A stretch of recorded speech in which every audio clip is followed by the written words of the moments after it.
They say a generation without history is a lost generation. One of my esteemed viewers once said, history is what defines who you are. Welcome back to Swangy Radio. I go by the name Mr. Swangy, the hype man. Today we are going to discuss about one of the greatest African leaders who shocked the world, the United Kingdom, United States of America, and African state presidents that were weak at the moment. Let's keep tuning.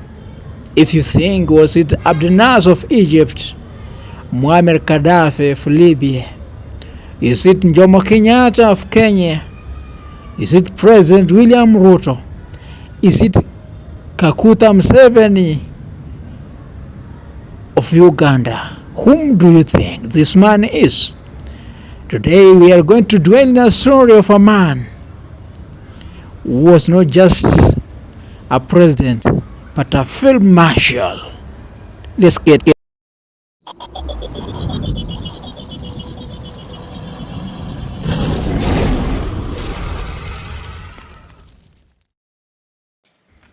Idi Amin Dada. Idi Amin Dada. During the year 1975, Idi Amin Dada was elected as the chairperson of African Union. Idi Amin Dada, who tried to play a role of safeguarding the right of most African states, giving a very vital speech in United States of America. Idi Amin Dada shocked the world. Here being one of his speech, most people were shocked in that congregation.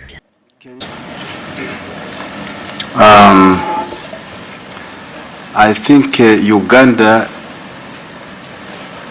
it has got the same standard as the people of the United States of America or other parts of the world. I want just to inform you this. And Uganda is highly civilized, and the people are very friendly to all parts of the world, and very, very hospitable, and very clean city like you can see in any part of the world. With regard for the During his speech, Idi Amin Dada stand firmly to defend the right of African people during the conference. President and the chairman of the Organization of African Unity. I am president of presidency of the Africa and also president of the Kings of Africa, elected by them to represent them here at the United Nations. And even I have some British from Royal Air Force, from Navy, who have joined Uganda Armed Forces, and I think you saw them kneeling down. That was the sign of love and respect and loyalty to their commander-in-chief, which is myself, Field Marshal Amin. Please. Controlled in the United Kingdom.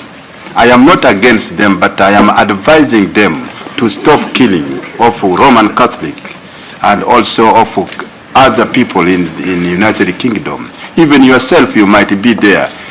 By chance, bad luck, I think you will also be destroyed by that bomb if you go there. Therefore, we fear to go now to Britain. I wanted to go from here, stop over in London, but because of this, I might consider my journey back to Uganda. Yesterday, when you spoke in the General Assembly, you were dressed in a uniform which carried several... Amin, who took charge to condemn the Israel-Palestinian war, condemning Israel for taking charge of every war that destroying the art of humanity.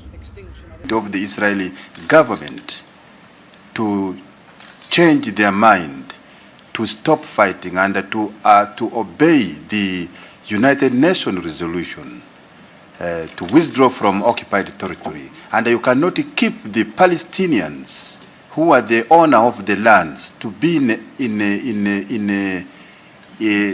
the tent for more than 30 years. They have been already 26 years with the children. On top of this, they are being bombed every day. They are being murdered, slaughtered by bombs, by phantom, and while they don't have airplane. They are poor. They don't have a tractor to make them to grow more food for their family. They are being assisted by the refugees.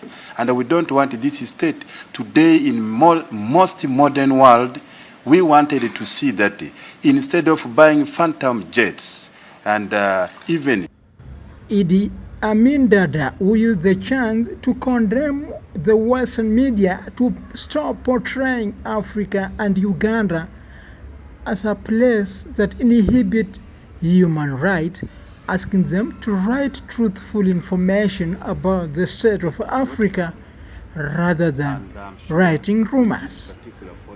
I will request my Minister of Justice can tell you exactly concerning Uganda.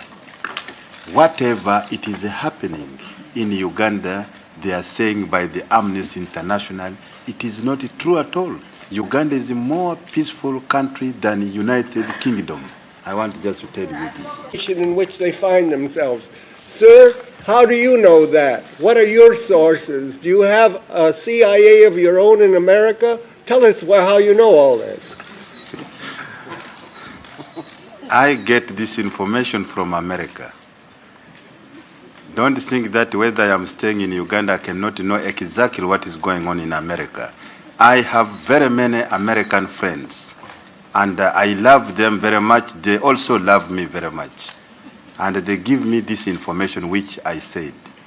And I'm sure it has been in the news, and you know that the Zionists control most of the banking system here in the United States. Actually, they own even sometimes the United States of America indirectly, if you don't know this.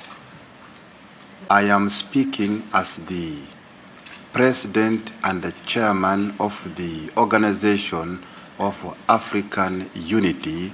I am president of presidency of the Africa and also president of the Kings of Africa, elected by them to represent them here at the United Nations.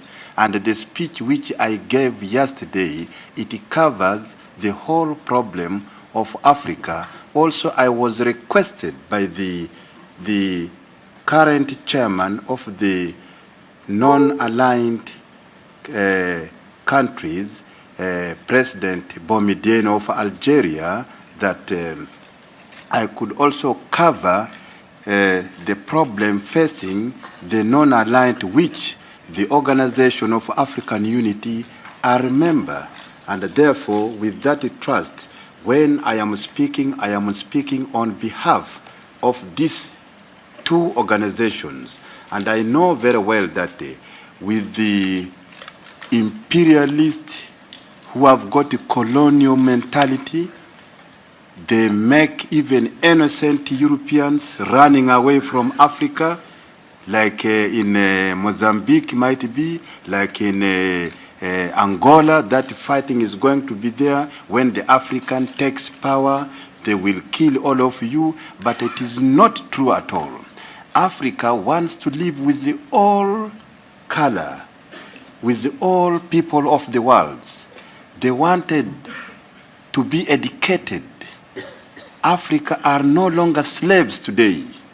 Africa understand the country very well, the people's problems, and therefore they wanted to live with all races. But some news media of the Zionists and the imperialists make such a propaganda because they own all this news that if you remain here, when this country became independent, the Africa will take over all your things, will kill all of you. It is not true at all. Africa wants to be the master of themselves, but friendly to all countries all over the world. And I was asking people to come and work in Africa, not only in Uganda. I'm sure if you have got my copy of the speech yesterday, even in Uganda, I work with everybody. I have people from India, Pakistan, Bangladesh, United Kingdom, Germany, all corner of the world are working with me. Even I have some British from Royal Air Force, from Navy, who have joined Uganda Armed Forces, and I think you saw them kneeling down. That was the sign of love and respect and loyalty to their commander-in-chief, which is myself, Field Marshal Amin. Idi Amin, who refused to be a puppet of the Western, saying that he won't overstay his welcome in the United States of America. Rather, he will be considering what we term as the problem facing United States of Africa, including the coups in Angola. Adding, Amin said that if the President of the United States of America needed a conversation or a converse with him, he should set a special day and a special conference and welcome him for that meeting. You invited people to come to Uganda, and I understand also journalists. In the case journalists will come and write about Uganda and maybe about you in a critical sense, wouldn't there be the danger they could face a fate similar to the fate of this British professor who lived in Kampala? But this British officer, he told me that he was actually writing nonsense. It was not true at all what he has written. He was forced to write this article against me by the British government, and also he was working for the secret organization in the United States of America. This is what he told me in his confidential letter, and he disclosed to me a lot of points that also their organization are working for eliminating or murder of some brilliant, strong leader like me. This is what he told me. But I think his case is finished. But if you are a journalist, you must write the truth about the country, about the leader. But you must not write something which is not true. He also used the opportunity to clarify his action of evicting Asian and other foreigners in Ugandan economic space, saying that he wanted a free business environment where every person wanna benefit. Idi Amin Dada said that the Asian and other foreign countries business people were taking advantage of the country 90% of the business and banking the profit from overseas. The economy of Uganda, all business, industries and everything. And on top of that, I requested them when I took over in 1971. The power was handed over to me by the members of the armed forces. I asked them to apply for Uganda citizenship. They refused. And they control 99% of the economy. And the whole money they are getting, they don't bank this money in Uganda. They bank this money outside Uganda. And I am sure if they were still up to now, Uganda could have been bankrupt completely. And therefore there is no other opportunity. The only opportunity was to take that decision for the interest of the people of Uganda. And then I took that decision, but I said that I will pay the compensation, and which I have written to the all government concerned. I'm sure the United States, I have already paid them cash, and I have written to government of the United Kingdom, and the discussion is going on. And I have also written to India, which they have got a few Indians. I'm sure the delegation will be coming from India to discuss with the government of Uganda, and we shall pay. We don't say that we cannot pay, but some of the other point which you are saying, it is not true at all. Thank you. At the end of this conversation, in your opinion, how do you